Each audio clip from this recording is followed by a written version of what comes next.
everybody. My name is Connor Fulham. My name is Nick Wood. And we are part of Professor Harrigan's Intercultural Communication course. And we're doing our intercultural collaboration project with some of our colleagues in Moscow, Russia at the Higher School of Economics. And together we're all trying to create a social advertisement. And for us on the American side, trying to make a social advertisement for Russia, and our Russian colleagues are making one for American culture. And by social advertisement, I mean just any kind of ad on TV or a pamphlet or just kind of image that you'd see that kind of advocates for any kind of social problem or issue that might be current in whatever culture.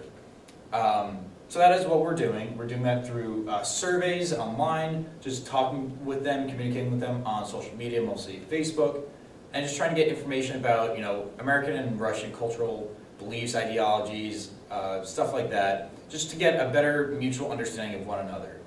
And aside from that, we also did some background research, which Nick is going to explain right now. So because we were doing a social ad, we thought it was very important to research the current social issues that are pressing Russian society. And in our research, we found one issue that we thought was particularly important, and that was the issue of emigration, or as many call it, Russia's brain drain.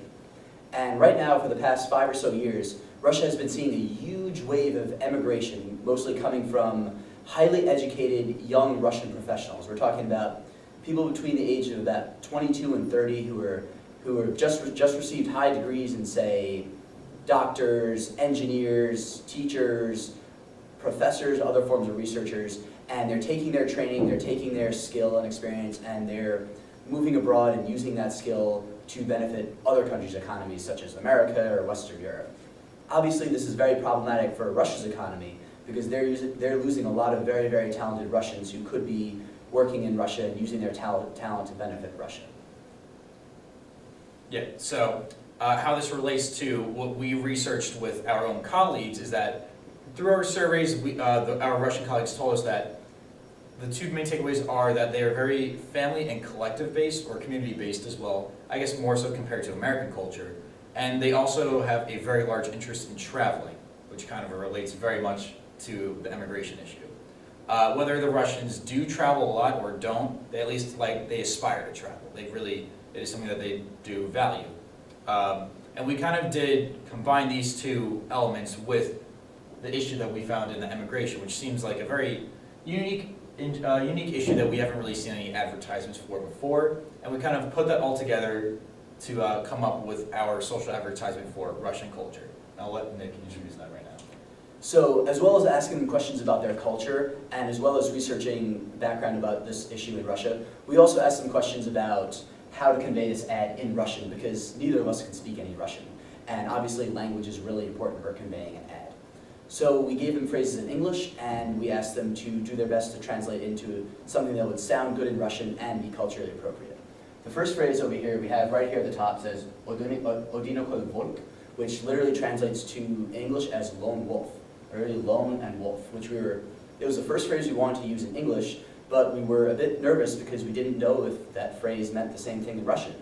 And so we asked our Russian colleagues, we told them what it meant in English, and they told us that Odinokol Volk, lone wolf, means exactly the same thing in Russian. So we decided to throw it on the ad, along with pictures of wolves. The next line below it says Ne ukrepayet nas soyuz, which literally translates to does not strengthen our union. So basically it's saying that a lone wolf going off and doing something by yourself, leaving your community, will not strengthen the union. And this last word, soyuz, they actually gave it to us. It kind of translates to union or community, but in the minds of any Russian, it'll refer back to their Soviet past and the Russian ideal of collectivity and working for the motherland, working for Russian homeland. And now below that at the bottom, this is actually a Russian phrase that our students taught to us.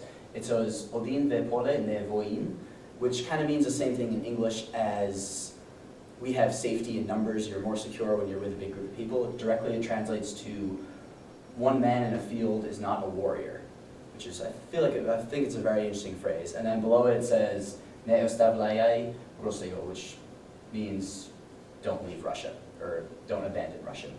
And yeah, this was all given to us by our Russian colleagues, and a little bit of cross-linguistic interpretation involved, but I think the ad looks very good. And Connor's going to explain the rest of the ad that I think will appeal to Russians. And pretty much the whole ideology of this whole social ed is, it pretty much stemmed from the symbol of the wolf. And I guess more in American culture, like, we value this very much, and we were also very surprised that it was also very highly valued in Russia as just an animal of status. We were kind of contemplating which animals to use, whether or not to use, wolf or bear or any other kind of, animal that signifies strength, but I guess the wolf works out very fine, and it is very convenient that we have mutual phrases like the wolf pack, or Lone wolf.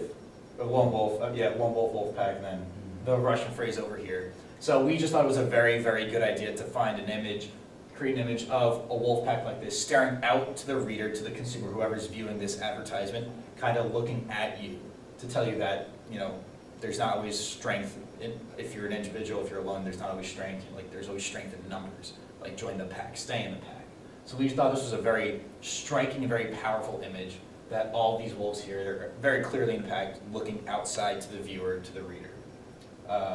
That's our advertisement. You have any closing words? Well, yeah, we'd obviously like to thank Dr. Harrigan, our professor, as well as all of our Russian colleagues and their class, the Russian Higher School of Economics, for making this possible. We really did learn a lot about our similarities and our differences between Russians and Russian culture. And if anything, we learned that all of our cultures are much more similar than we ever would have thought. This ad, if you take the text and you translate it into something relevant in English, would probably work very well on the subway in New York City, just as it would on the metro in Moscow. So I feel like that is something really fascinating that many people in the world don't seem to understand, how similar, as well as different, all their cultures are from each other. Once again, I'm Nick Wood. I'm Connor Fulham. Thank you very much. All right, thank you. I think that one's fine. Depending on the time. Oh, yeah, okay.